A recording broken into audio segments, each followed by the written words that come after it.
Okay, on behalf of the Democracy Seminar and the Transregional Center of Democratic Studies of the New School, I welcome everyone to today's discussion. We will be considering a pressing problem of our times, the curious and problematic relationship between democracy and populism, in a discussion with Nadia Urbinati, considering her elegant and illuminating book, Me the People, How Populism Transforms Democracy. Professor Urbinati of Columbia University is a distinguished political theorist who specializes in modern and contemporary political thought and democratic and anti-democratic traditions. She has been awarded numerous prizes and awards for her telling scholarship. Leading up to Me the People, the book we'll be discussing today, are her related book, The Tyranny of the Moderns, and also Democracy, Transfigured, Opinion, Truth, and the People, Representative Democracy, Principles and Genealogy, and Mill on Democracy, From Opinion Polls to Representative Government. The session was proposed and facilitated by Daniel Perez, an active member of the Democracy Seminar from Brazil, of the Philosophy Department of the Federal University of Bahia. His contributions to the Democracy Seminar include his essays, Bolsonaro's Regime of Chaos and Fear, The Cultural Revolution in Brazil, and Brazil's universities are under attack, and so is democracy. All related, I believe, to the discussion today. He has invited a group of his colleagues from Brazil to take part in the discussion. I will leave it to Daniel to introduce them, after which we will start our discussion with preliminary remarks from Nadia. Thank you, Jeffrey. I'm very happy to be here with all of you. Well, this seminar came up in a very unusual way. Well, maybe not so unusual these days. A friend of mine invited me to present Nadia's book in a short video in YouTube. Then this video was posted on Facebook, and then I tagged Nadia, and Jeffrey came up with the idea of the seminar, and here we are. This is only possible because of the generosity of Nadia, Jeffrey, and Lala. They are really remarkable people. And I'm very happy also because this is the first event of our new graduate program in political science from my university, UFBA. And Wendell is part of this project with me, and I can see here in the attendees that Sue, Emanuele Torres, and Renato Franceschini. It's all part of this project. So I'm very happy with this. And well, I have the honor to present my friend Alessandro Pinzani, probably one of the most interesting voice in the newest of the critical theorists that we can find. Alessandro is in Brazil for a long time now. He's more Brazilian than he is Italian. And I'm very happy to be here with him. And I'm also very happy to be with Deborah. We didn't met before. This is the first time we are talking to each other. I know her work. I know he has a lot of essays. She has published a lot about political representation, and that's why I invited her to be here with us. I think among the young political scientists in Brazil, she is someone that we have to pay attention in her work. And yeah, that's it. So we'll start with some opening remarks. Nadia, please. Okay, so it's simply moving to be here with all of you. So in these contemporary connections through the world with friends whom I never met, never seen them since many years, like Alessandro Pinzani and others. So very nice to be here, and thank you for making possible this discussion. Now, let me go straight to the book.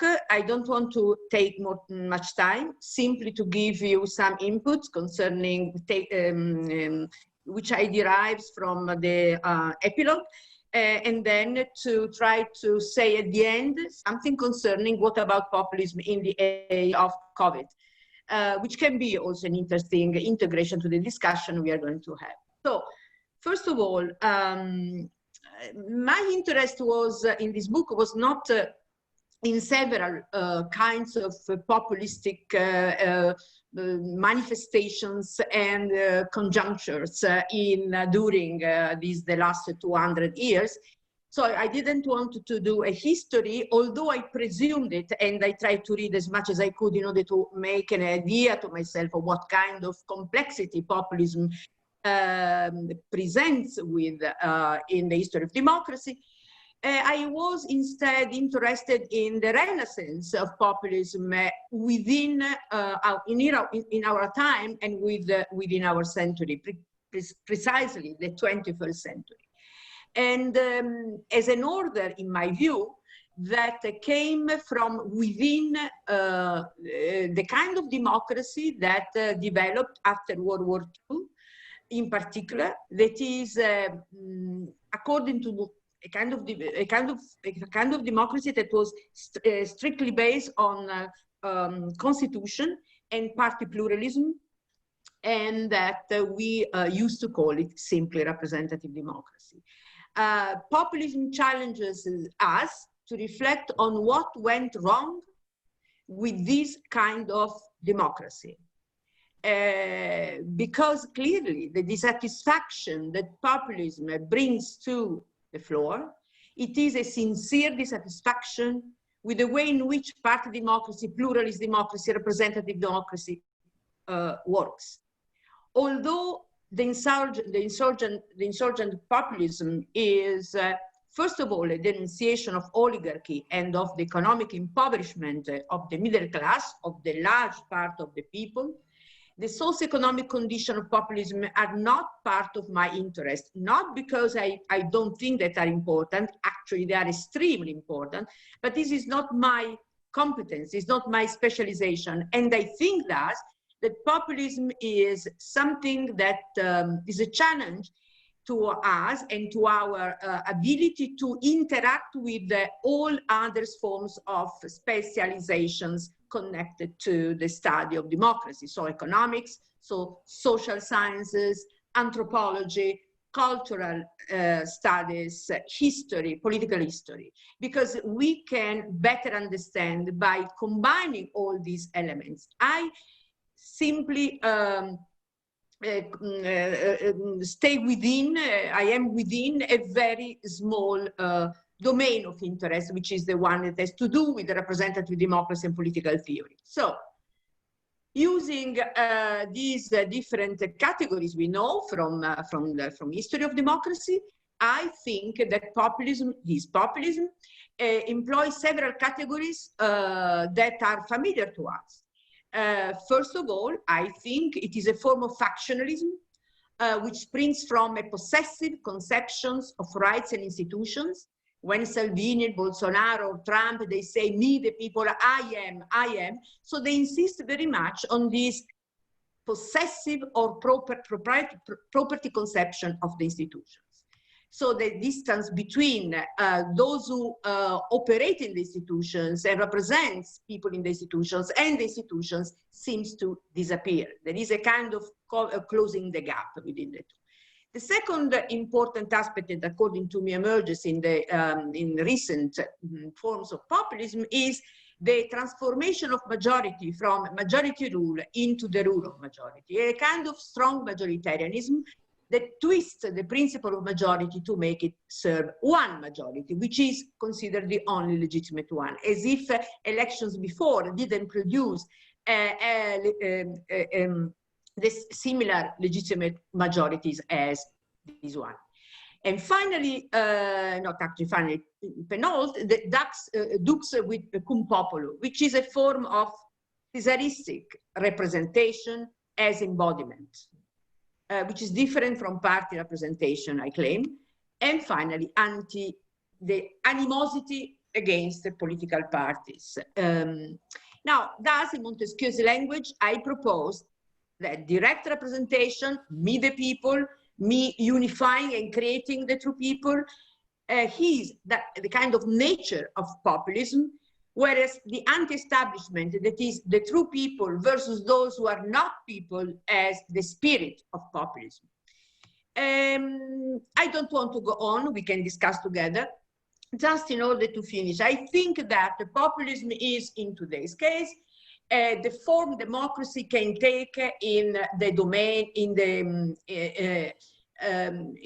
the case in which democracy becomes an audience kind of democracy. The democracy of the audience is no longer simply based on parties and partisanship as a structured condition of organization of participations and opinions, but it is a democracy that relies essentially on the public and essentially on the audience as a condition of both legitimacy, implicit but de facto, it becomes more and more important, that sometimes it even substitutes for formal legitimacy. And I think that internet and these forms of communication that allows us to be more capable of operating in the present time, in the permanently present time, makes these kind of direct representation easier. So technology is important for democracy. Technology was important since the beginning. Democracy was born in Athens. They created technologically a system of sortition. They created a machine for sortition. They create a mechanism for making possible assembly in which the acoustic was excellent and good. So the aspect of technology was important. It was important when democracy started its trajectory in the modern time with the invention of the printing press, which was an open floor not only to Protestantism and the transformation of the church itself or the religion itself, but it was also important because it opened the floor to a new use of contestation, opinion, and expansion of ideas. And today, and this was also true in the 19th century, when the first forms of demagoguery coming back in the 19th century was connected to the first growth of leaflets. Think about how much important they were in the second half of the 19th century, and then later on the radio, which was an important mechanism used by politicians who were populist or not, but important, and then the television, and then now. Internet today is the way of assessing a permanent communication between me and the people, so that the institutions are bypassed, but also those established medias that are capable of making and allowing a distance between those who are in power and the people. So there is this kind of filling the gap between the me and the people that is peculiar so much today. Now, the last question I would like to pose, if you are interested in this discussion, may be the following. Is the COVID and this situation so incredible and different from any other possible situation we were able to imagine, a way of exalting or repressing instead, or containing, or populism? Well, I don't know. I cannot answer to this question, but certainly we can, and I would like to put this as a possible moment of discussions with you, two in particular. First, there are, I read, in this particular case, I read several interventions concerning how the emergence of competence and science in the service of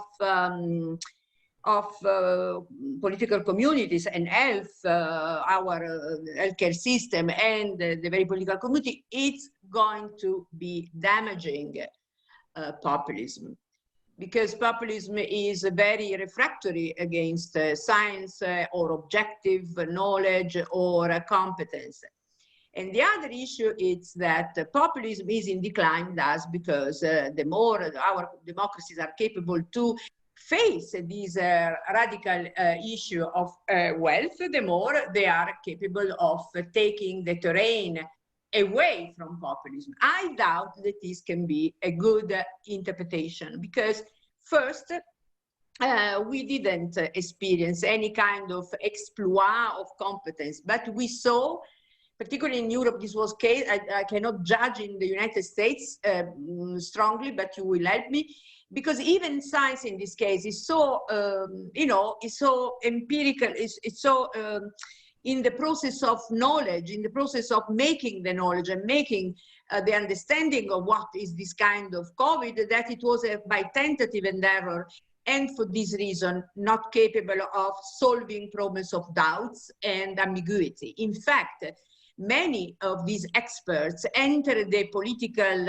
and the audience domain, and they participate, being or pro and against in the political debate, transforming science itself in an object of doubts and opinion and not certainty. And this was very importantly used by the populist rhetoric. Second issue has to do with the condition that I mentioned at the beginning, so I'm going to close, the condition that have made possible the growth of populism, which have to do not only and simply with the erosion of parties' ideology and parties' identification, but also with, and I agree with Habermas in this case, with the decline of the social democratic ideal and parties capable of giving solutions to problem of decline of well-being for many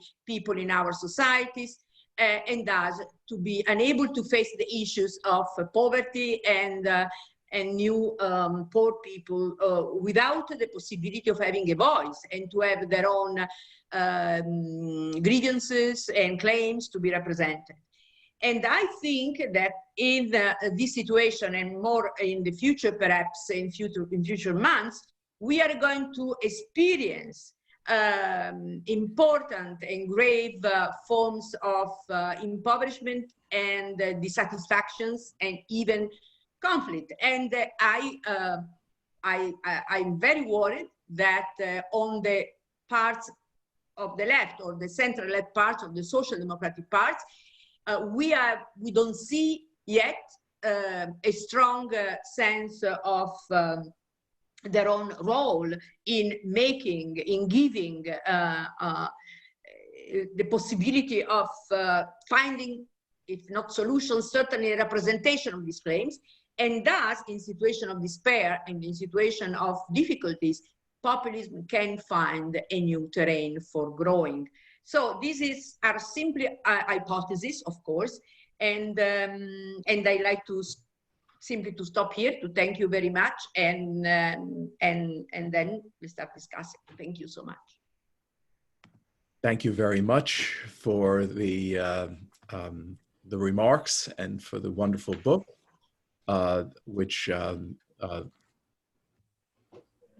stand behind the remarks. Colleagues, would anyone like to start with the first question?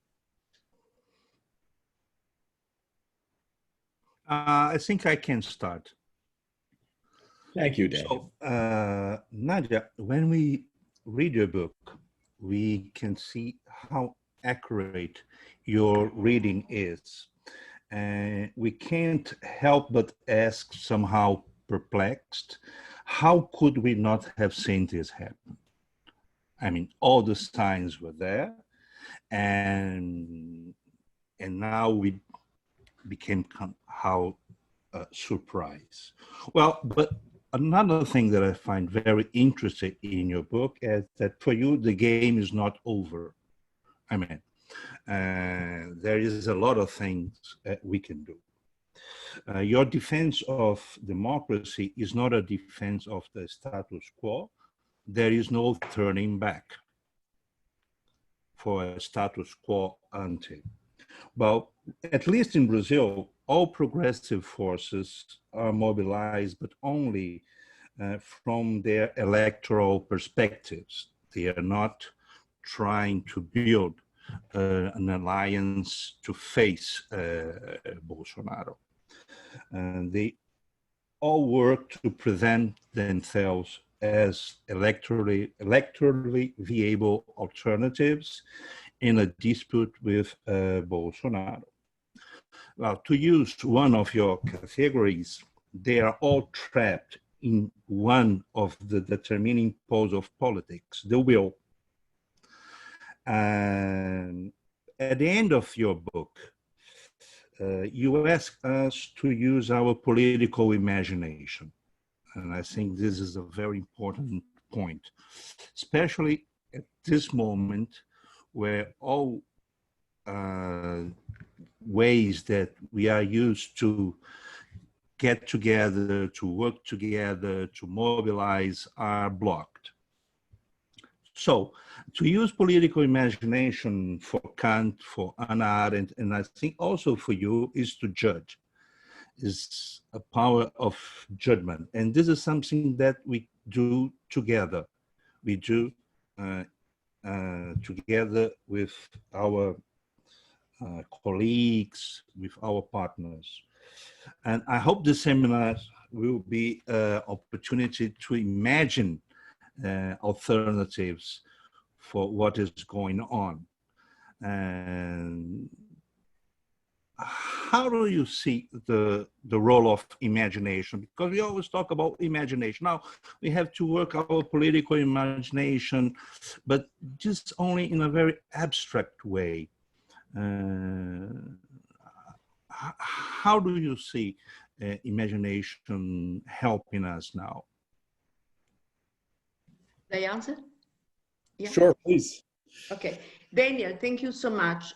So let me say first that why the game's not over, unless this democratic form called populism doesn't derail and transforms, and with a coup d'etat, with a change of regime. But until this doesn't happen, although antipathetic this system can be, is part of democracy.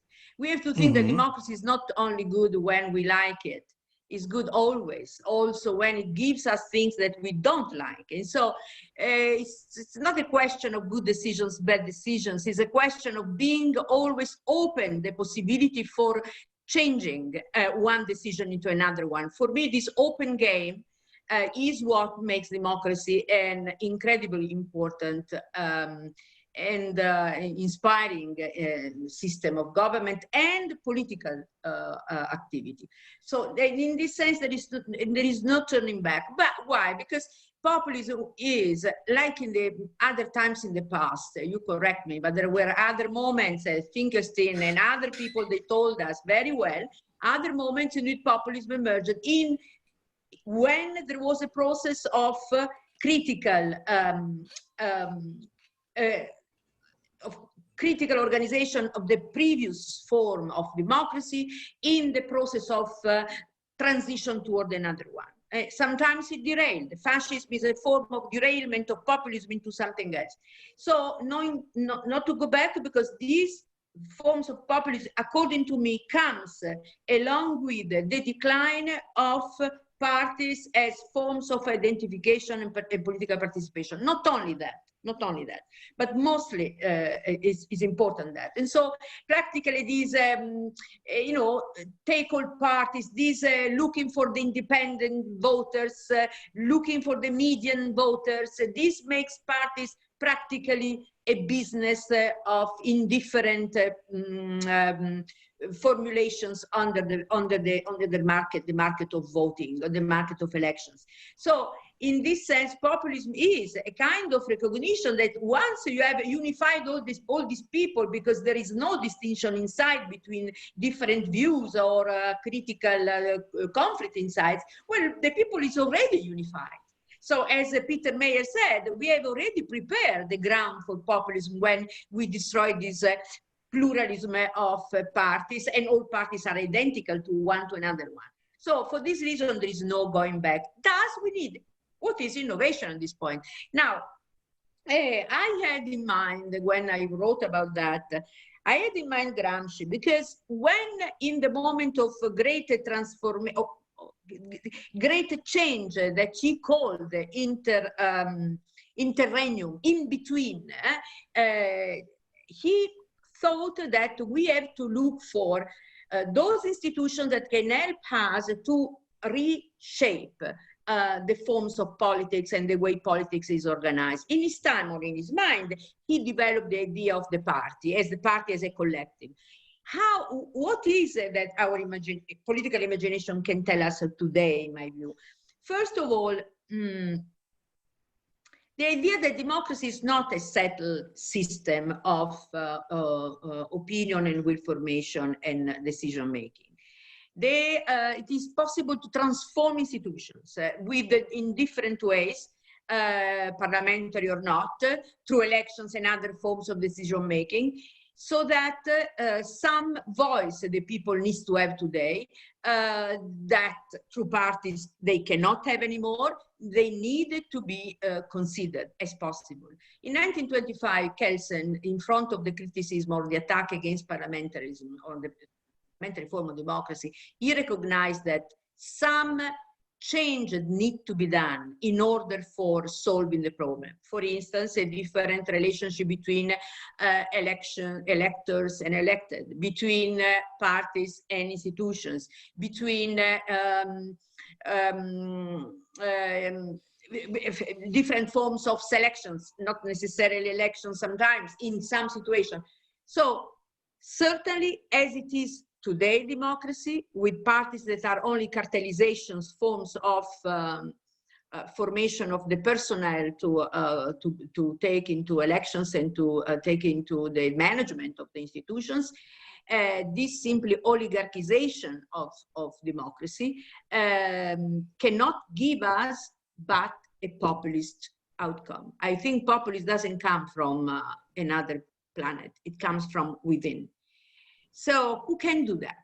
Since parties are no longer there, since we don't have any more kind of these, places in which people think and develop, think tanks in the pure sense.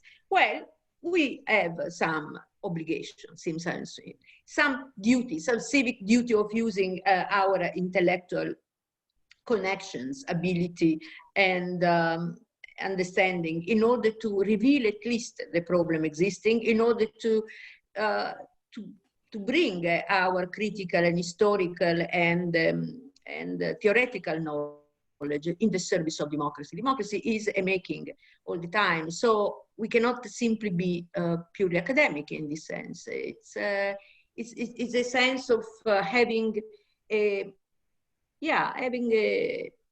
role as citizens and intellectuals in the same time. Together, we can do it. So, colleagues, do you think that we can do it? I do believe. Can I say? Please. Yes, Yeah. please. Yeah. First, thank you so much, Daniel, and everyone for the invitation and the New School for Organization with this book talk. I would like to congratulate Nadia Urbinati for the publication of this excellent book and say that it's an honor to hear your presentation. I have followed your work for many years and it has been an inspiration for my studies on representation. So I have some brief comments. I have 3 questions. I don't know if you want I make in part or... Yeah, actually, what would be nice for conversations points? Why don't you one and then the other? Thank you. I will make the first one.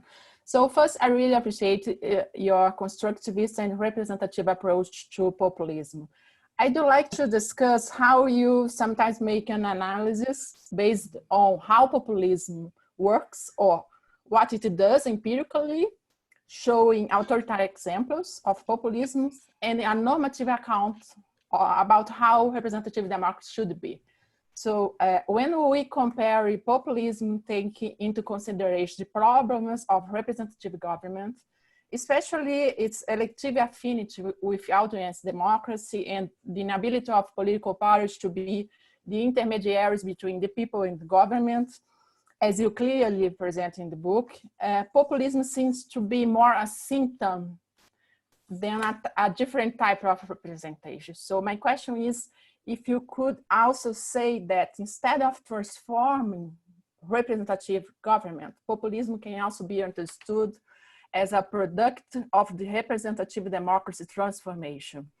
I also do not like the prophetical theories on crisis of democracy, but I think that it is important to see the critiques raised by Wayne Brown, especially about neoliberalism and how it transforms democracy. In that vein, the theory of representative government is dependent on a theory of a democracy that no longer works liberally. So, and we do not know if there is a way back. So neoliberal arrangement limits not only the economic field, but the political one, and especially affecting the ability of citizens to judge policy and fully participate, and consequently the link between judgment and will. So for the representative government to function again, or to be an alternative, it seems that it's necessary to find a way to liberate democracy from neoliberalism. What do you think about that? So my position on this is very interlocutory and not so convinced that we have no way out. Democracy, as we know it, comes in two forms, either with people directly deciding, or with people deciding in a complex and indirect way through different institutions, plural institutions, parliaments, local governments, parties, unions, a panoply of institutions that makes possible the complex work of representations, which is with the complex coming from society, representing interest, coming from cultural movements, coming from different reality of and unifying them into a project that is comprehensive of different proposals and claims, and then operates inside of the institutions. This is the form of representative democracy I have in mind, which is never a squaring the circle. Because, of course, since between the people, electors and citizens, and the institutions, there is this gap. And this gap is, for me, the vital moment. It's not negative. It's the vital moment, because it is in this gap that separates and links us, these circulations, these, when I use the expression of diarchy, of these circulations of will and judgment and opinions between inside and outside. This gap is crucial because it allows us to keep on with our critical inquiry, observation and surveillance, and with the ability of innovating the people and the institutions inside. So it's crucial, this gap. The question is that this gap cannot be defined according to mathematical precision. It is an object itself of opinion formation. So that when at a certain point, like in these last years, we feel totally disconnected with the institutions, and we stop going to vote, for instance. There is a huge dropping in participation in the elections in all democracies. There are cases in which even 30–40% of people participate, not more. So this disaffections is an indication that this gap is becoming so broad that we don't feel to have any input, any ability to connect ourselves or criticize or with the inside. And this is, think about today. We have many of us who are, many of our citizens, we see, there are data and we experience it, we read, that are completely outside of any possibility of becoming involved in politics. Not only actively, but also they cannot even participate. They don't want, perhaps they don't have the chance to become part of the process of competition itself. And so there are always the usual classes, the usual people are part. They are constructing the representative system. So this is a form of oligarchization. which is perhaps connected also with the transformation of the economic system, but is also the outcome of a transformation internal to representative democracy from forms of organizations and party associations. So I think that we don't have much alternatives. I do believe that not alternative in the sense there are only two, either direct or representative. We don't have many others. So if this is the case, we really need to envision forms of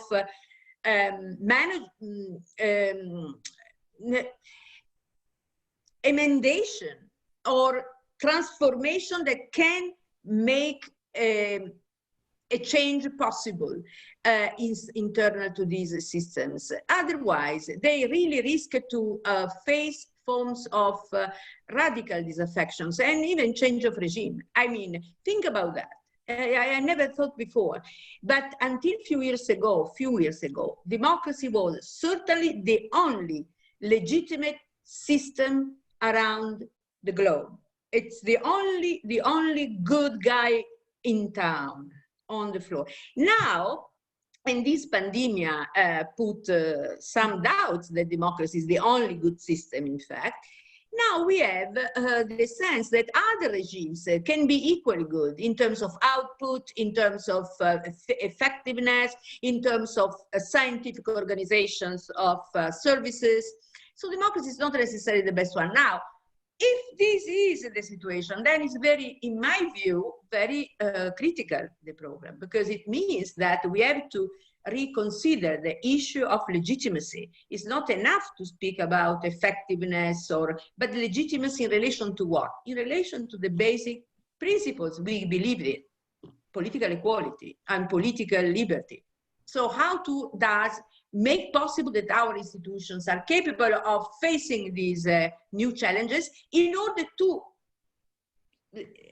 answer to these questions concerning principles, which in this moment are underrated or are under-considered.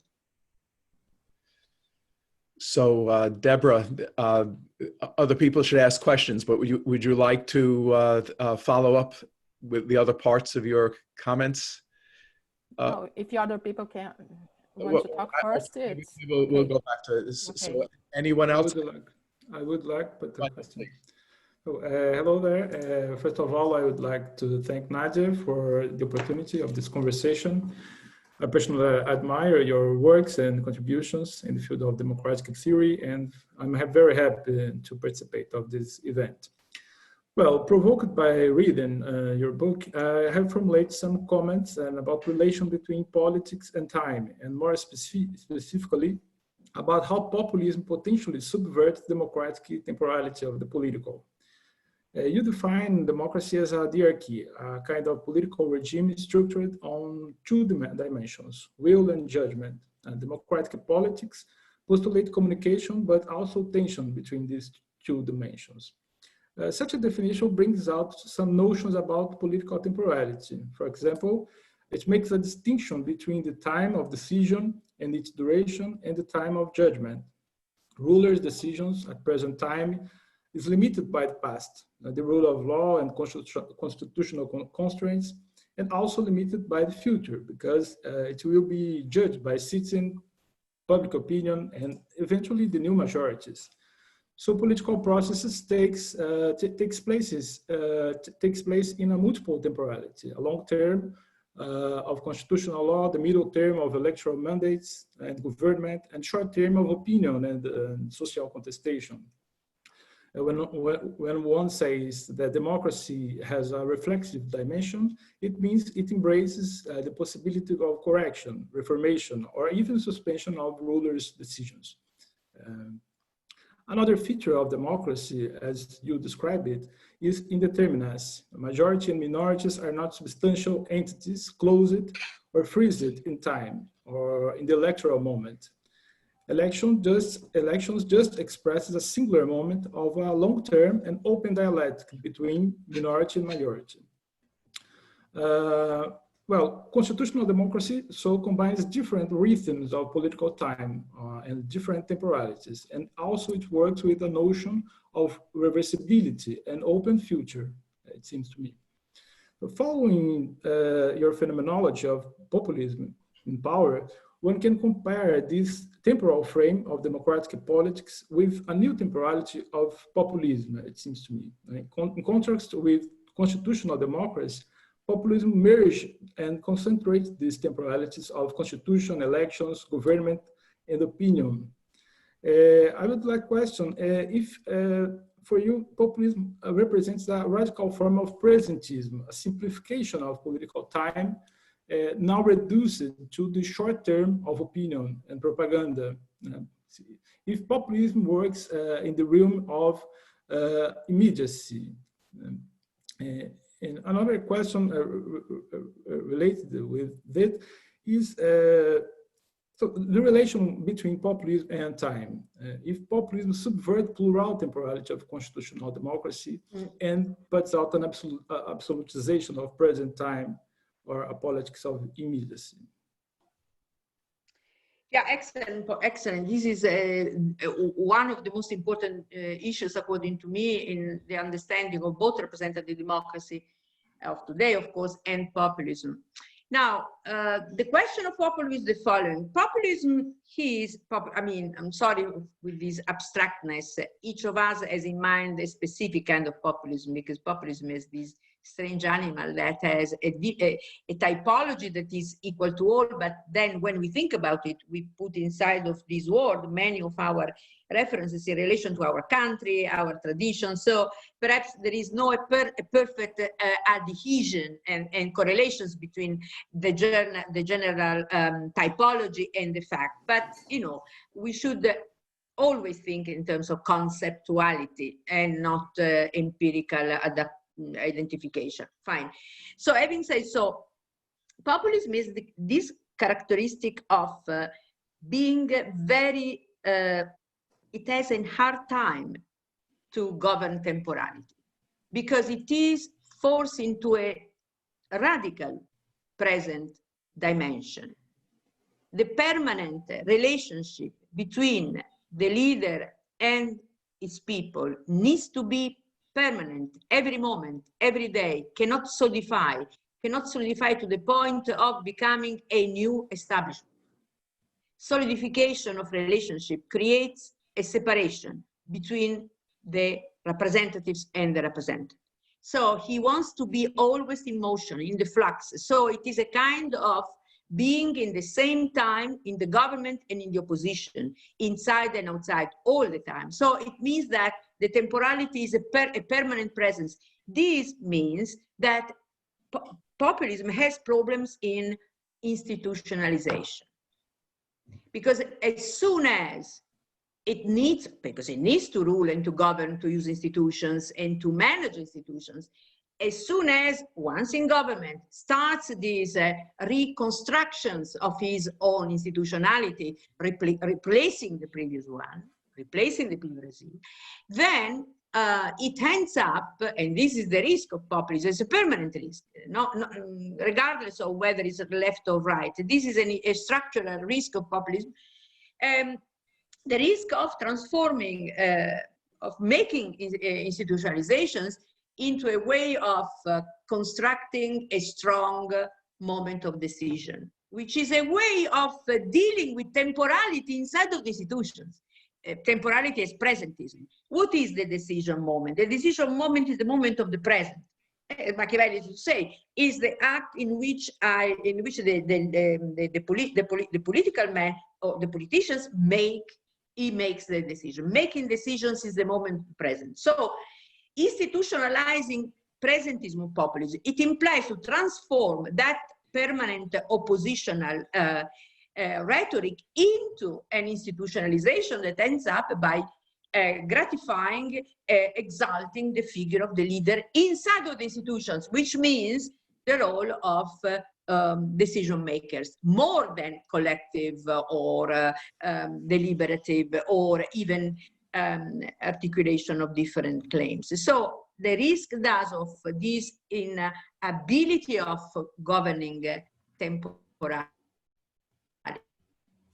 is that when it puts its hand on the constitution and changes the constitutions, the risk is to transform the constitutions into in fact, a majority constitutionalizes itself, its own people declaring to be the only legitimate or legal one, and thus to practically embrace a form of, well, we may say, authoritarian exit. So that is precisely because of they doesn't want to recognize the gap. Because in the gap of pluralism emerges, in the gap, criticism emerges, and so he wants to close this tension, this separation, and this is, in my view, what the direct representation ends up at the end. So the problem with populism is that it is a symptom, but it is a bad cure. Even if the argument can be a good one, because in my view there is in the leftist tradition the ability of developing good arguments in the name of the forgotten people, the poor people, the subjected people, the subaltern people. But it's not the making of these arguments the real characteristic of populism. But the characteristic of populism is the process of power constructions and making with the leader. And there is no way out from that. I mean, populism is a kind of a trap within itself. It's not an open game like democracy can be. It ends up with the risk of authoritarianism, being the left on the right, unless it does not become a new majority as usual. That is, unless this is the process, for example, in my country, the Five Stars movements are institutionalizing like a new party, like an old party, like a traditional party, like also Podemos in a little bit has the characteristic of a traditional party that is becoming more and more party-like. So this is the cul-de-sac situation. Either it becomes a new kind of parties and majority as usual, or it ends up by risking the authoritarian moment. So, Alessandro, yes, please. Yeah, thank you very much. Yeah. Yeah. And after you speak, I'll start bringing in some of the very interesting comments that are coming from the audience. Okay, perfect. So Nadia, thank you very much for the book. It was a compelling reading. And I was very much convinced by the way in which you describe how populism works. It's quite illuminating the way you describe how populism got into power and remains in power. I'm not so sure whether I would follow you completely when you try to describe the causes of populism. Oh. So your main explanation would be this disaffection with traditional party politics, this anti-establishmentism, as you call it. While I would agree that this is a common trait from a phenomenological point of view of the different avatars of populism, I would think that I would say that in this case it would be useful maybe to do what you, for good reason, don't want to do, meaning recur to a social economics, or I would also say to a social psychological or political psychological explanation.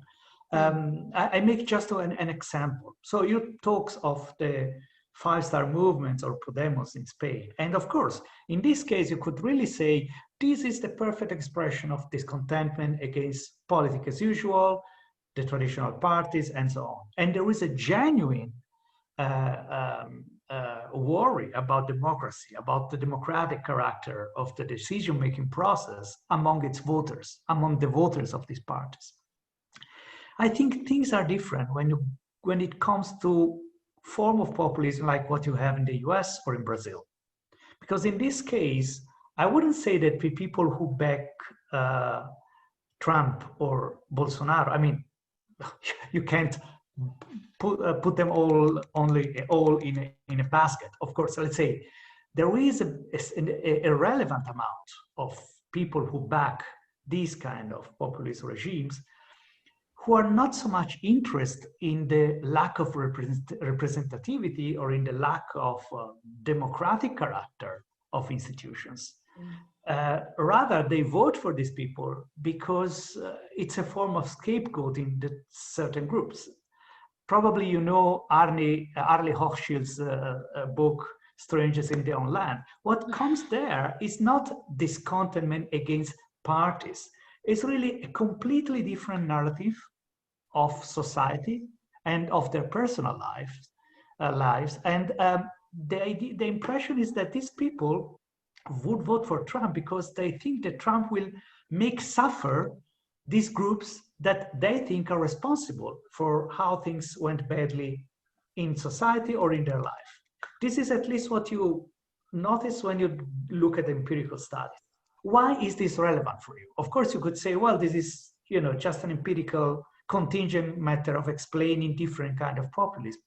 I think it's relevant because it shows that what is, when you look at how democratic institutions work, one of the main issues is not only whether they are representative enough, for instance, but also which kind of, let's call it democratic or civic spirit they do foster, they do create. So in a sense, I would say that the fact that there is this strong resentment among these people, so strong that they would sacrifice democracy just to see these scapegoat, these groups suffer. And these are words that sometimes are used by these people in these interviews.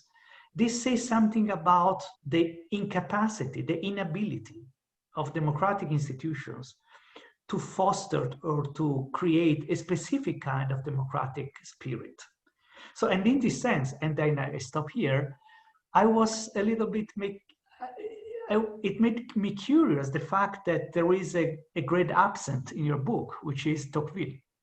Yes. And that's it. Thank you. Thank you.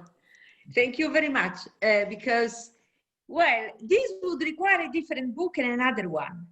Because I had this idea, okay, this is the mechanic. I really need to understand the machine, how it works. I need to understand this, me the people, this actor who puts himself in a condition of reconstructing the people and declaring to be one thing with the people.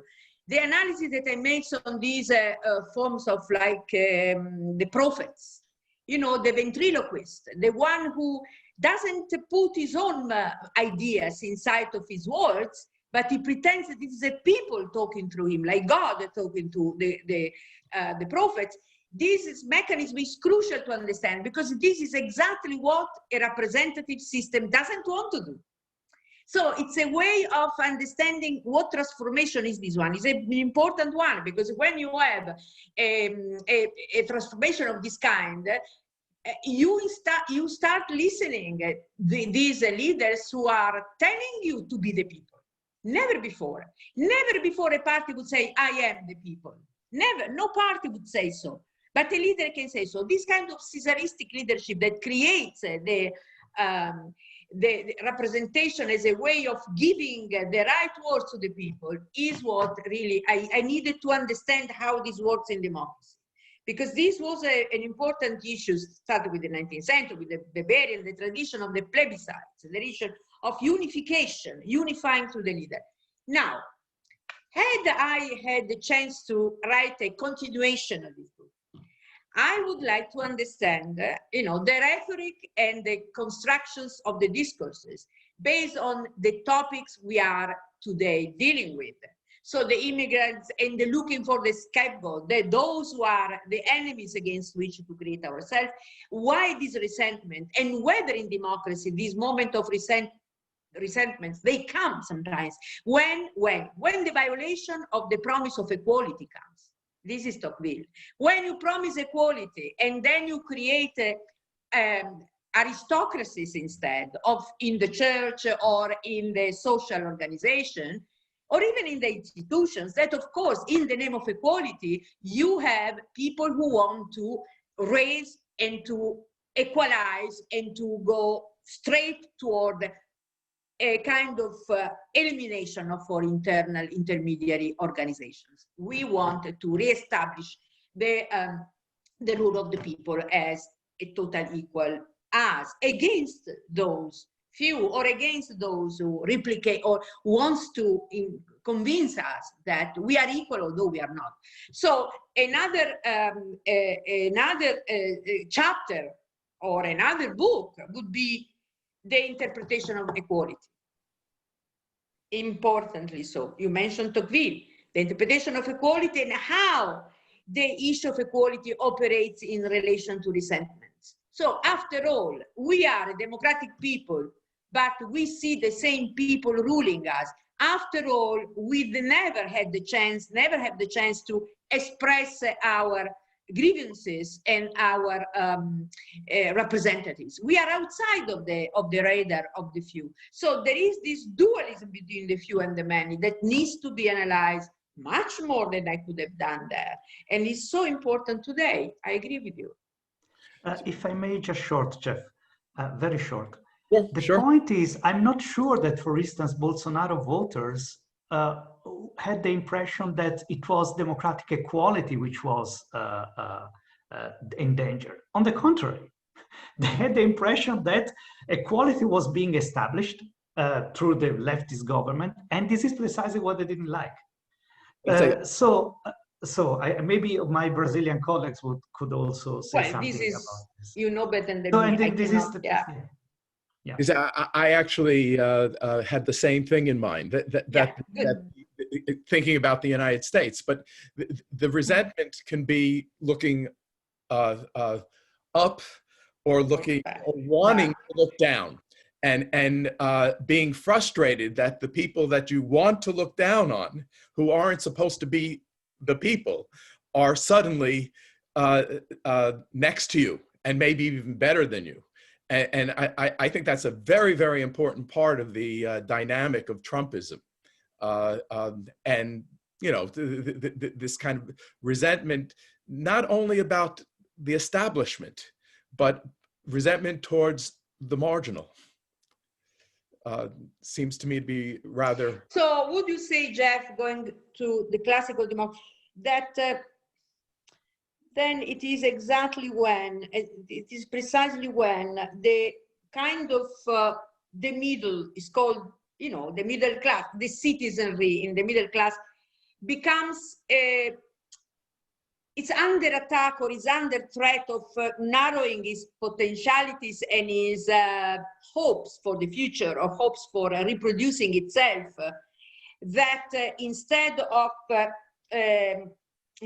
attacking those who are up, which represents, after all, a model for you, because this is where you want to go, you criticize those who are down, marginal, who are, why? They are threatening you because they are asking the state to intervene in their favor, even if they don't do their job as you do. So it's a kind of class resentfulness toward those who are supposed not to represent the entrepreneurial ethics that belongs to this country. Is this the description?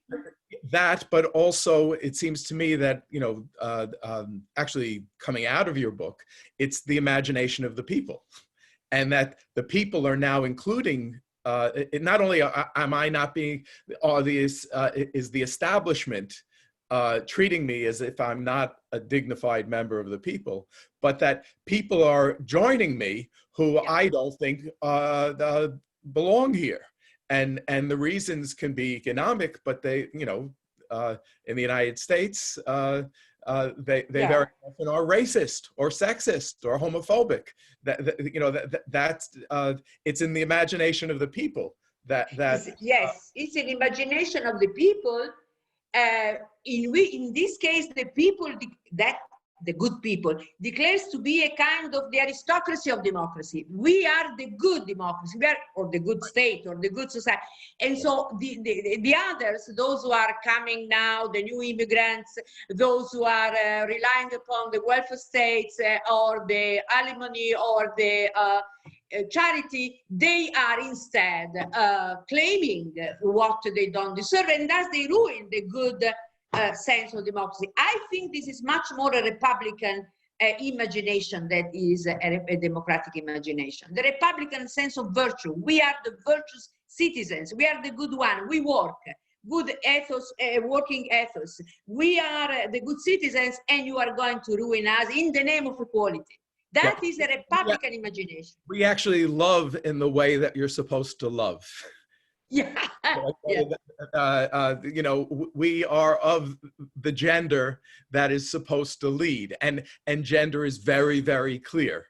Very and clear. I think that's extraordinarily important in the United States, part of the dynamic of populism. It's the most scary part of the dynamic of populism in the United States. If I may add, and then I don't abuse anymore, we have to pay attention to one important genesis of populism in terms of institutions and even language.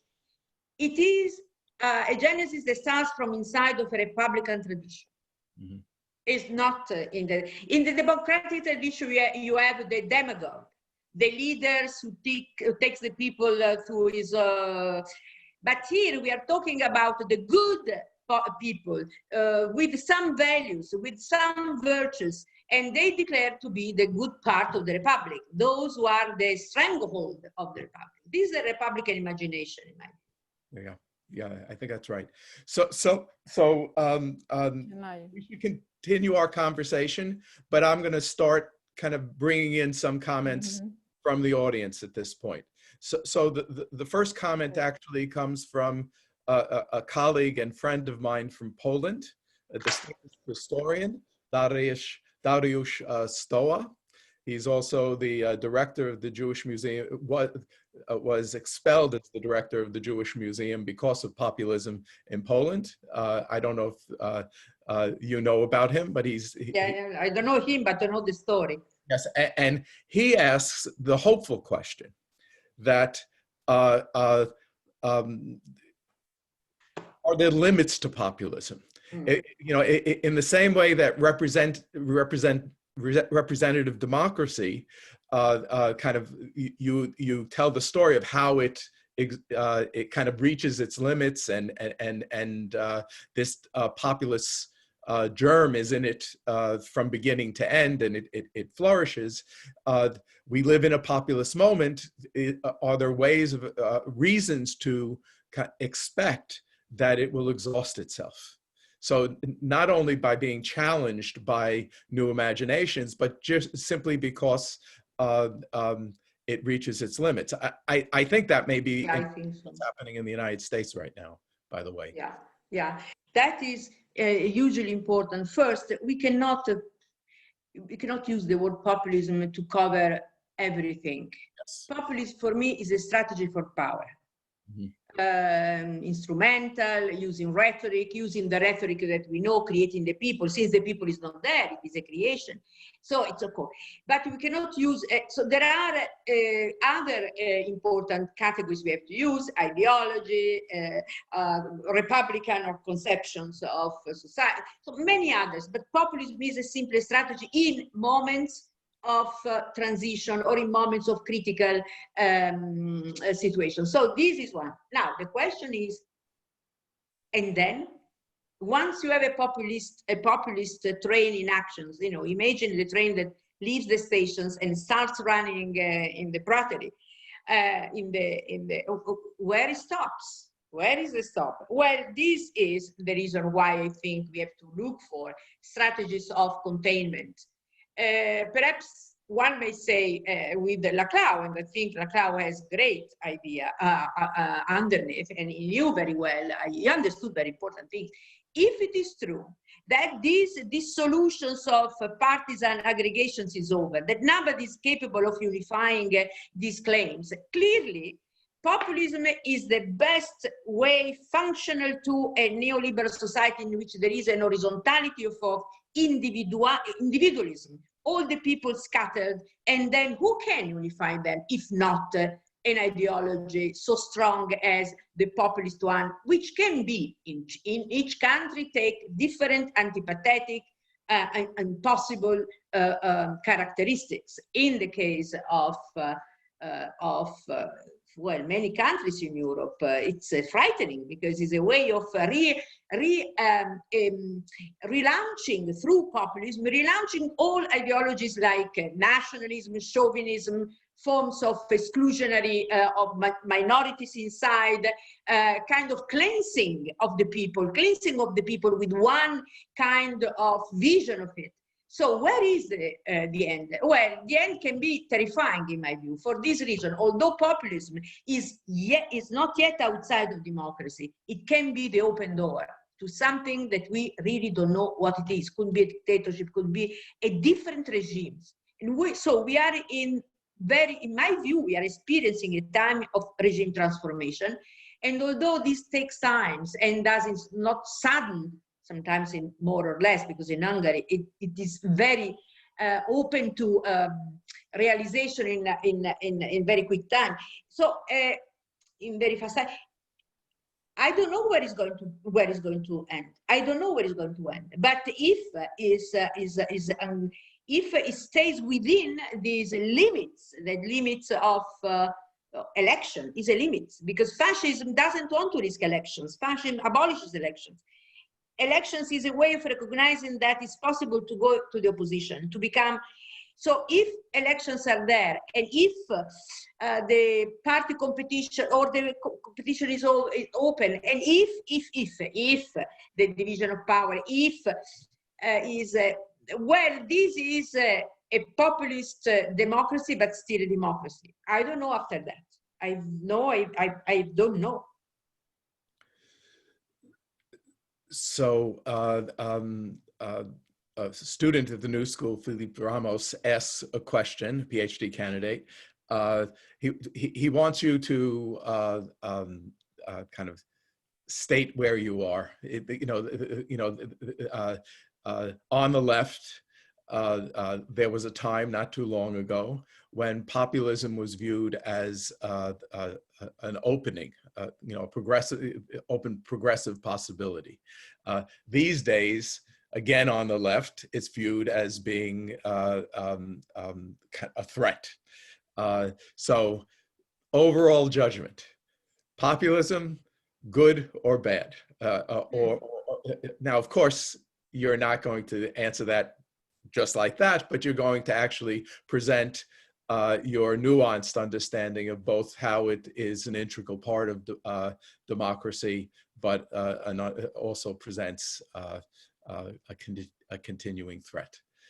Well, look at, even recently, we had a conversation with Mario Tronti here concerning precisely the populism of the left. I mean, given the situation of meaninglessness of the center-left parties and these institutions, what you cannot hope but simply a kind of mobilization for the good cause of the people in the name of the promises of democracy or republic, I don't know.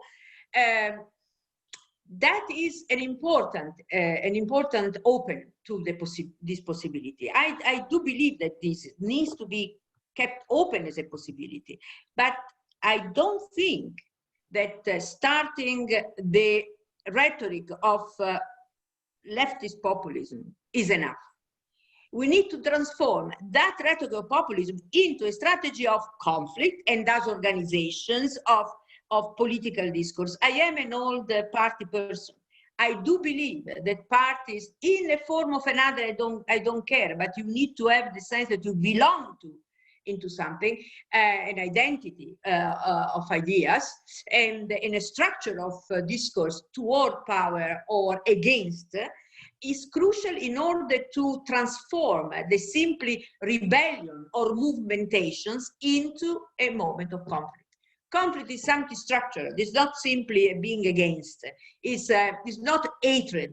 It's not a kind of unleashing emotions. It's a way of educating emotion to become political discourse. I'm a Machiavelli person in this case. You have really to transform emotions into a discourse of politics. Otherwise, we are always in the beginning moment without giving more the open floor to transformation.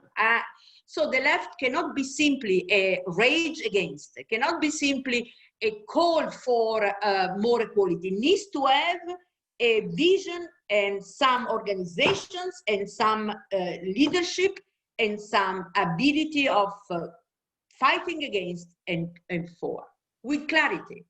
So otherwise it's simply a movement. We are in the time of movement making.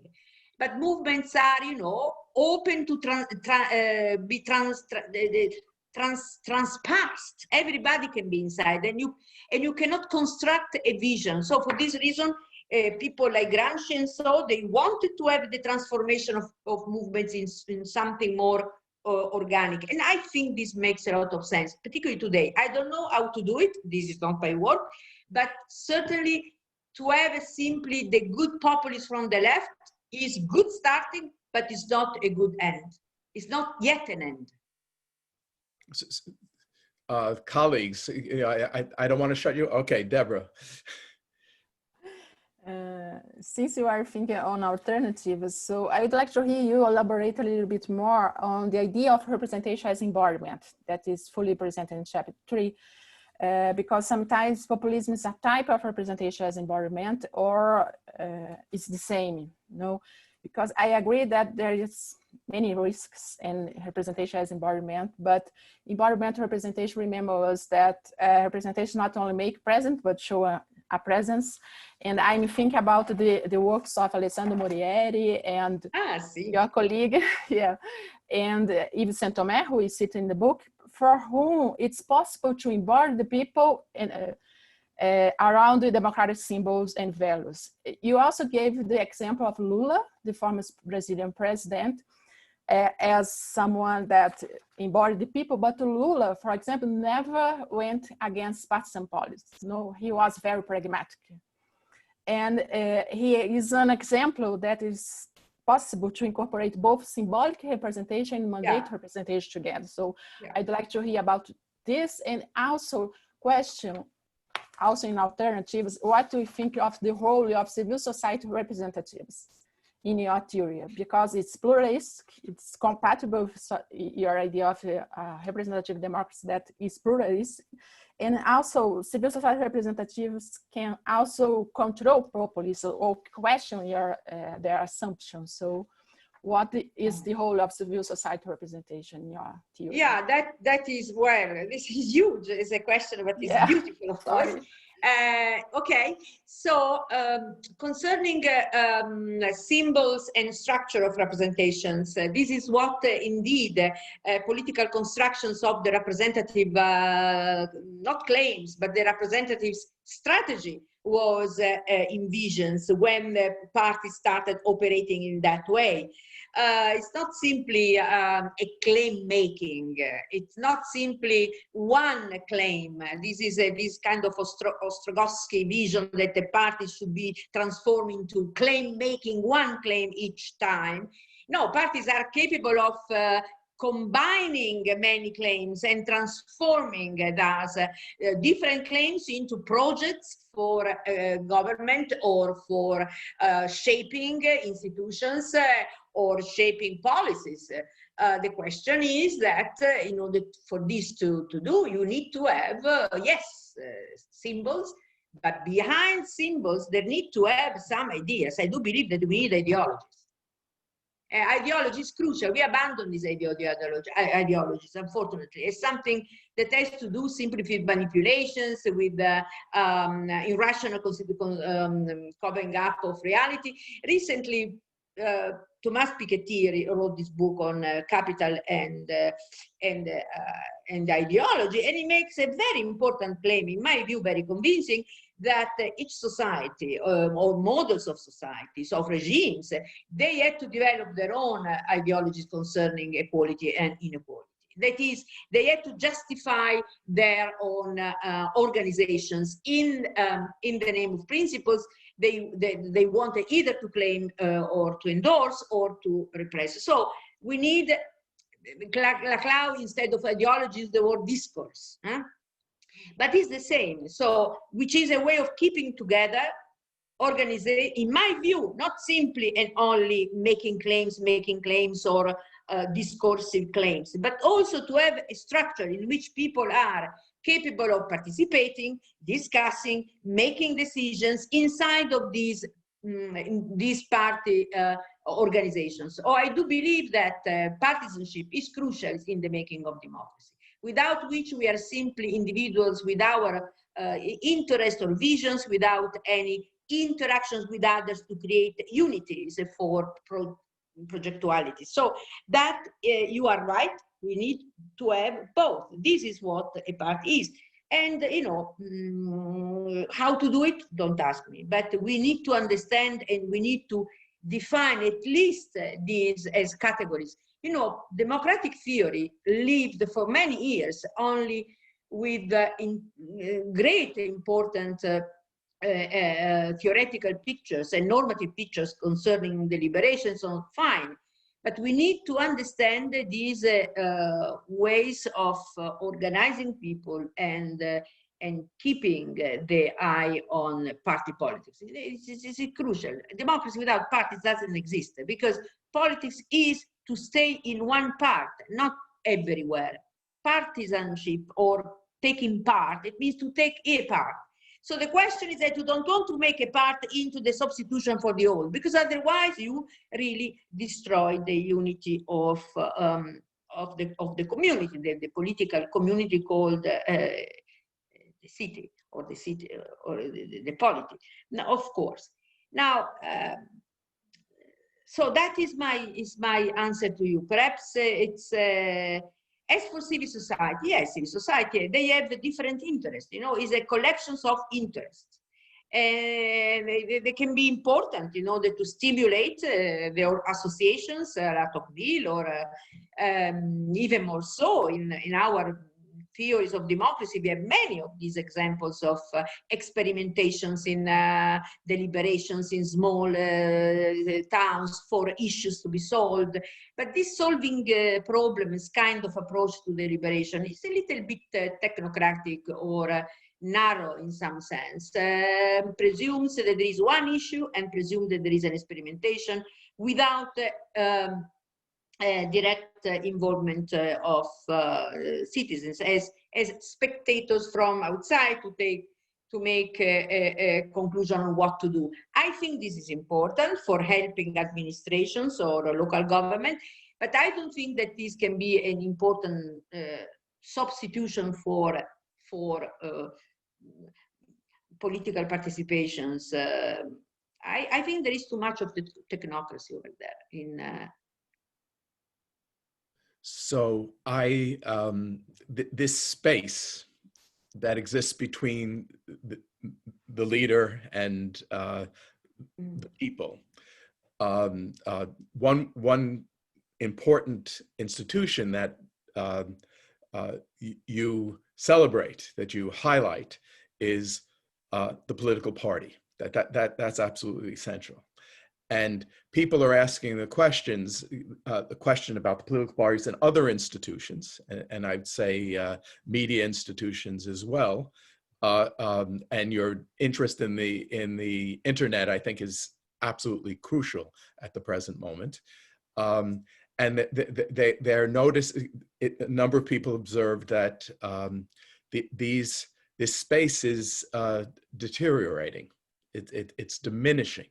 It's emptying, not only because of the people and the leader, but it's decaying. And now this question, I'd suggest any one of the panelists can start answering. to imagine, in a sense, beyond the topic of your book. That is, what can be done to reinvigorate the institutions, these institutions between the leadership and the population. And your call for imagination, I think, is particularly focused on imagining that. Figuring out, so it's a elegant conclusion, but it's a question. The book ends with a question. Yeah. And I think it would be interesting if we thought about ways together of answering that question.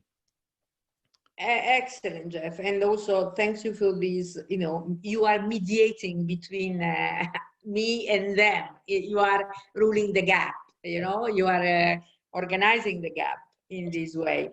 And you see, you are exactly doing in that way. You try to give. I'm going to tell you that I've actually dedicated my last 10 years to doing exactly that. Exactly. So, that it's I focus on parties because of the theory of democracy in relation to representation, coming from Weber, coming from the tradition of Schneider or Michels or Gramsci. Fine. There are also other institutions. The media institution is very important because it is a way of transforming that partisan parts into a general public. So these two elements have been very important all the time. And sometimes in the States, for instance, the reaction against political parties, think about Lippmann, was in the name of the general public, managed by experts and even political scientists, to clean the partialities and to give competence where competence otherwise doesn't emerge.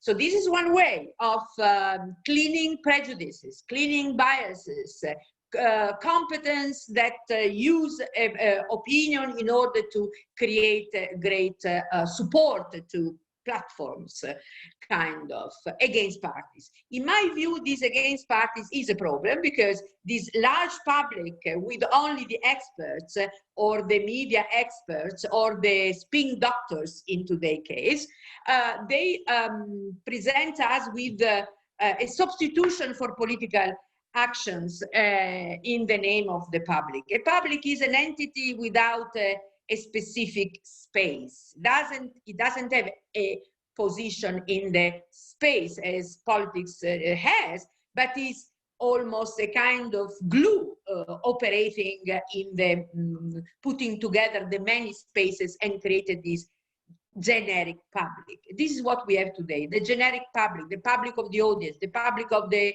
zip, the public of the click. So that is the real easy condition for the emergence of plebiscitary leaders, because it's easy in this situation to have one emerging and leading the game and leading the orchestra of the public. So public alone, fine, but public alone is not, in my view, what serves well a representative democracy. You really presume something more than the public. You really presume people who are capable of, and I think that the book by Leah Ipi and Jonathan White is very important because it shows how partisanship is an important component of what we call politics in a democracy. And the public and the media, they tend to smooth that and to make that into not only not visible, but not even noble.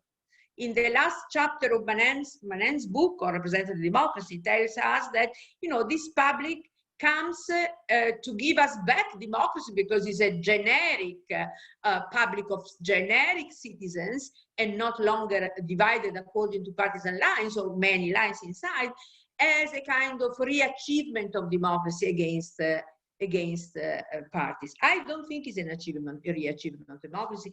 I think it's impoverishment instead, and not for other reason, but because the public is a reactive entity without any identification. Politics presumes identification. I want to say where I am and where you are. The public is a unifying, generic domain that creates opinion, but doesn't want very much you to be situated somewhere.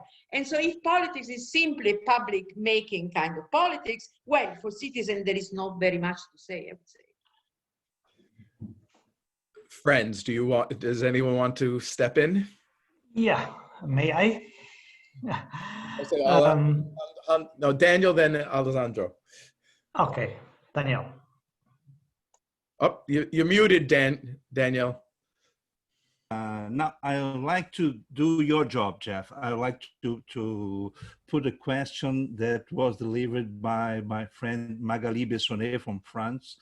And she asks Nadia about the tension between partisanship and commonalities. I mean, she says that if democracy depends on partisanship in parties or taking part, how do we create commonalities and commons from this?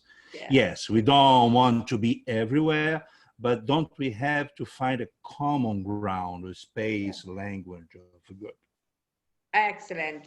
We are going to the ABC, to the basic of democracy. Thank you so much. So yes, there are at least two big, enormous traditions that tell us the story or interpretation of these parts and the whole.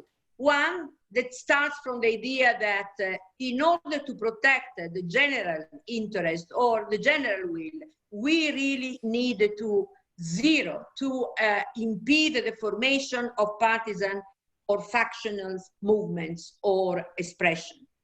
This is a very important one. It has to do with the conception of sovereignty in the classical sense. We know it. We can name it. It's called Hobbes, it's called Rousseau, and so on and so forth. There is another tradition, and also Schmitt can be put in that tradition. There is another tradition that is one that presumes that the general is the construction that together we make starting from parts. Look at, it's like the rule of the game that we don't know this word very much. We don't like this word very much, but it's an important word. Why? Because in the moment we start interacting from the point of view of our parts with those who have other parts, we create, in doing so, the common ground. The common ground is a grammar that we create together when we give us our self-rule concerning the limitations of our partisanship, where our partisanship should stop, and what kind of compromise our partisanship allows. Can we simply step outside of our partisanship and compromise on every ground, on each ground, or not? So it is in the making of ourselves as plural entities, collective and individuals, that is as citizens and movements or parties, that we create the general so-called good. This general good is disembodied, doesn't have an entity called, or a metaphysical entity or a substantive entity. It is the condition for ourselves to express freely in the public our potentialities and even claim that we can govern better than you, that we can make a democratic decision better than you. So is this that makes the general good? It's not the general good is there before, or it is somewhere else. It is in the making that we do it. I think Lefort and other important scholars, better than me, wrote about that. I like simply to make an example, to be more clear in this case,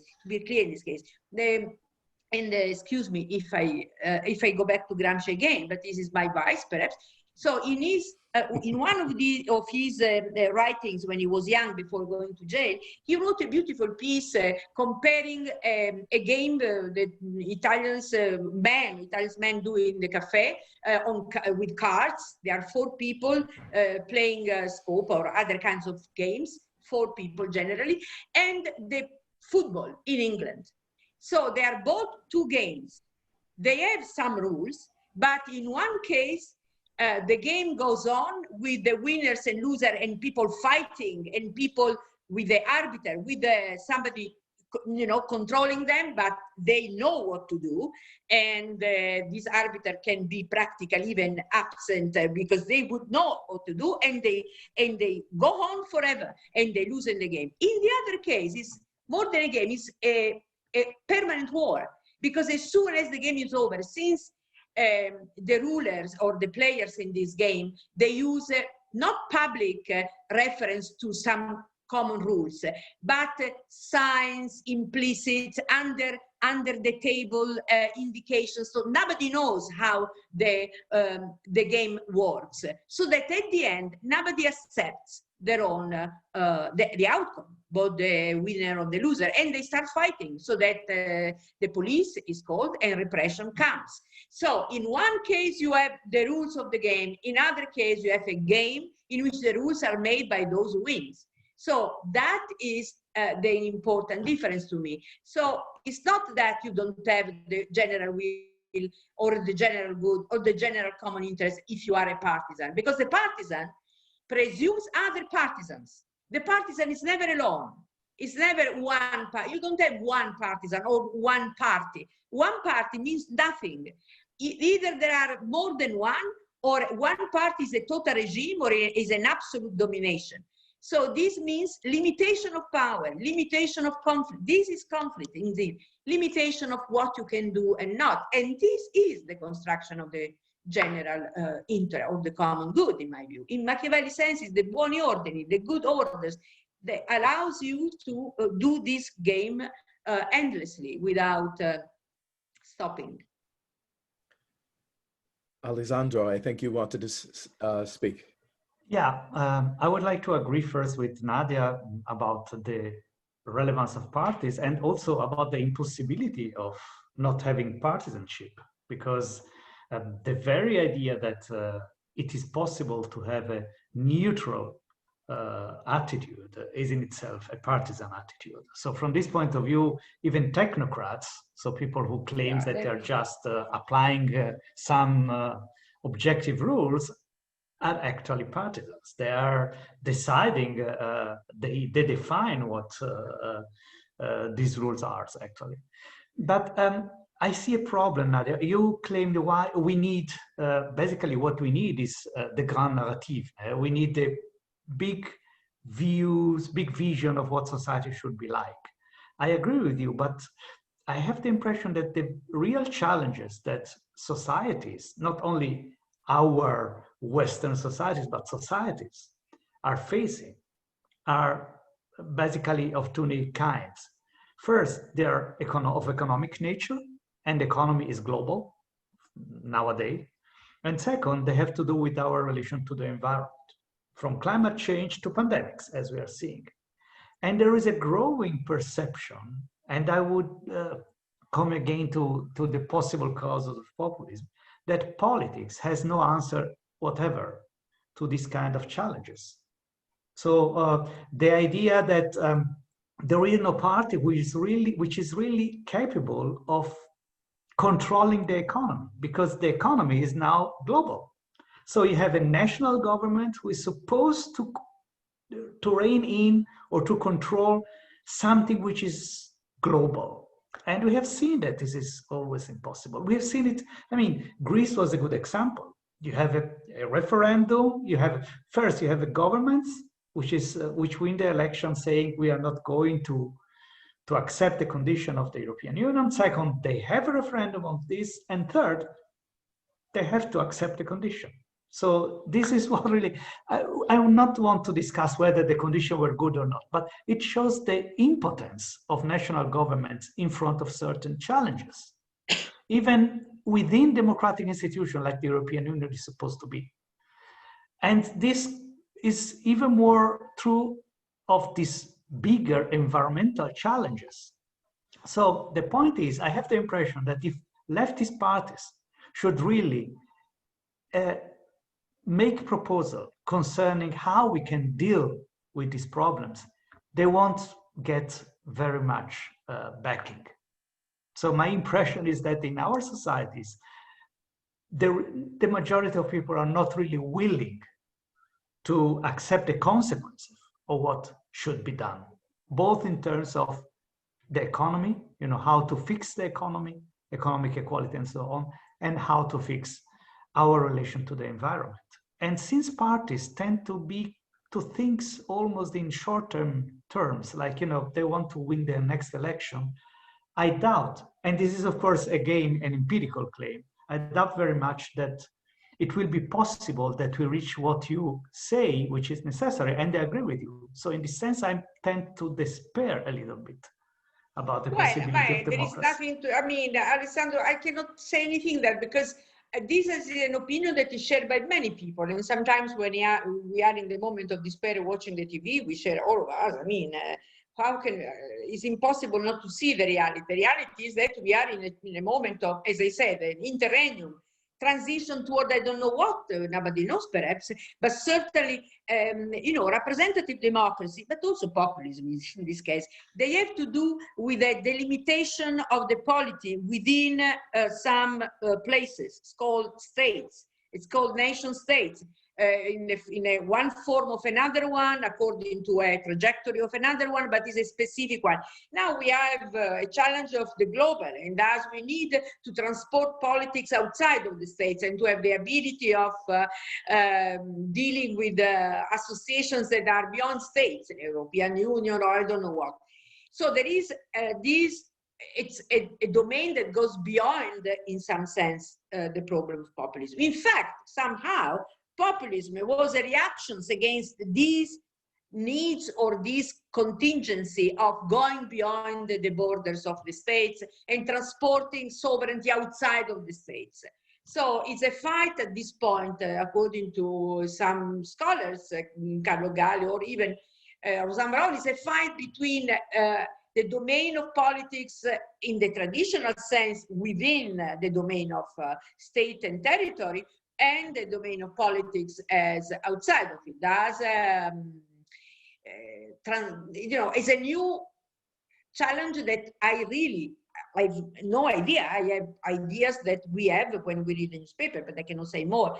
In any case, it's not a question of despair or not despair, in my view, but simply to try to understand what are the stretching limits of our categories. We have categories of politics that have to do with that world structure according to these domains: democracy and the states and the parties and the opinion. So we need to understand that there are limits to what politics can do. It's true. Politics is not an hyper solution to all the problems. The question is where to put limits and who puts limits to politics. Because this is the transactions today is between entities such as corporations, 2 or 3 great corporation monopolies in the globe, that they are fighting over sovereignty, and they claim the sovereignty in relation to even the national democratically decided decisions by people. So they claim that there is a level of sovereignty that is beyond and even more important than national one, and that needs to go beyond. So that is I'm not an expert to deal with, but I understand very well, and then that is the challenge is the definition of democracy, of sovereignty. Where is sovereignty? Is in the domain of politics, or in the domain of states, or in the domain of the corporations? This is so today, like sovereignty was an issue at the beginning of modernity between the emperor and the church and the new states coming. Now there is these new challenge moments between international institutions, once again cosmopolitan kinds of, and the national one. So where this is going to take us, I really don't know. But that is the challenge of today. And perhaps the crisis of constitutional democracies and representative democracy, it is an exemplification or a sign of this problem of decline of nation states sovereignty, decline of nation states. So not all of them, because the United States and China are not Italy or Greece, or even France. So we need to make a distinction between states with imperial ambition and states that are simply nation states according to the modern tradition, right? So listening to you, I'm thinking about Benedict Anderson and particularly the media dimension of his idea about imagined community, and then thinking about, well, what about the media dimension of the present moment, as it's linked to ideas of sovereignty or cosmopolitanism, in international relations and so forth. So it seems to me, now Emmanuel Torres asked this question focused on a simple problem, that considering the growth of participation and politicization by the increased use of social media, could the democracy of audience be thought of as a new version of massification of politics?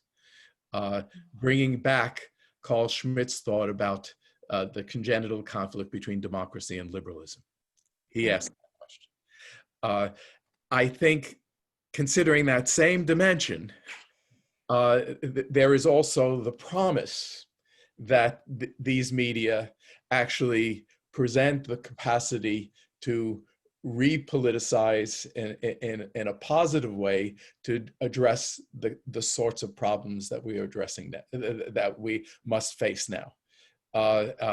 And it seems to me, and I wonder about my colleagues here, that this is the political field that we're functioning in, and the fate of democracy, the fate of populism, the possibilities of, it's not fascism of the 20th century, but it's a new kind of fascism. But this is the terrain of the new fascism. So I wonder what all of you think about that, any component of that.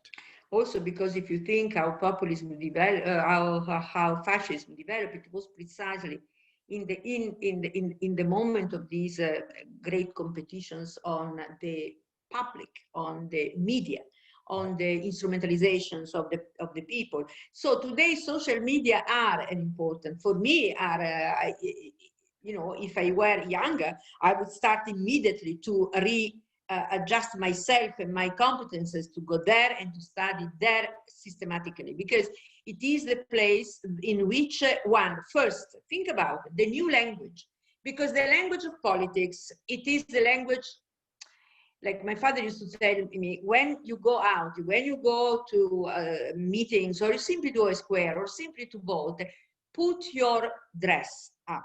You don't go in pyjama, you don't go as you are dressed inside of your private place. Private and public in language is crucial. The new media or the social media, they blur this distinction, because in the moment we enter into conversation, we are all in these medias now, we know how it works. We are so both private and public all the time that you don't make a distinction. Sometimes you use the same language that you use with your friends. Some other times you use the same emotion that you use generally. You are not so used to use in the public. So the very blurring distinction between languages is here we are experiencing, which means that also rationality changes, the meaning of rationality changes, because it means that emotion and passions are back in a way that you cannot anymore think as something that you want to put aside in order not to contaminate your rational inferences concerning reasonability and so on and so forth. So it is a new challenge for a conception of democracy that was always based on a clear idea of norms and kind of discourse with some define principles and procedures and limits, reciprocity, respect, toleration. So here we are instead in a new domain also in these cases. So, and finally, it's true that it can stimulate participation. For me, this is clear. Many movements have been developed out of the digital movements. This book by Paolo Gerbaudo on the digital parties is an example of this digitalization of participation. But they are short-living. They live short because either they transform themselves, they structure once again, or they metabolize in other kinds of issues and discourse. So it is as if there is no long-term stability, but a permanent change. It's an Heraclitean kind of motion, and thus. They form movement, but also movements, they need the memory, they need the stabilization and memorization. But here memory goes, is very short time memory. And so how these movements can stabilize? So this is where I'm going to jump in and then be quiet. This is where I'm going to push back a little bit. This is, everyone's been agreeing with each other. So I want to kind of argue that actually the challenge of our day is exactly to address the issues that you've just raised using the new media. You know, we breathe we breathe this air and we breathe the new media. And if we find certain norms important, then we have to figure out ways to constitute norms using the new media. Yes. Yes. And if we think there's a necessity to distinguish public and private, at least as ideals, then we have to actually constitute it. You know, it's true that Facebook, Twitter, etc., present temptations to break these distinctions down, undermine these norms, but they also provide the facility to actually reconstitute norms. And I think that when we talk about reimagining, we have to reimagine in this terrain.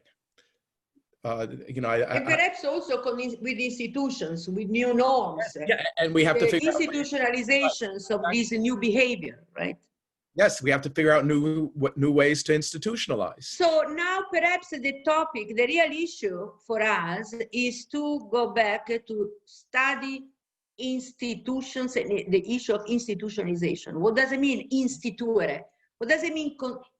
This is not a simple constitution, but it's really institutionalizing practices and through norms, but also attention to operational behavior. This is well, yes, that is an important, for me, it's the topic for, institutionalization is a topic today. So Deborah, please, I was going to, we're coming to the end, but everyone should speak now. No, I think in that topic, I think that we need clearly know how to use and address these problems, but also understand that these platforms or media are not only mechanisms, they are actors, and political actors. And so more than institutionalize or regulate their function, you need to create or imagine new mechanisms or new forms beyond these two corporations that dominate the world. So we are always using only Twitter, Facebook, and the governments are completely dependent on this platform, especially now on pandemic. Sometimes we have the illusion.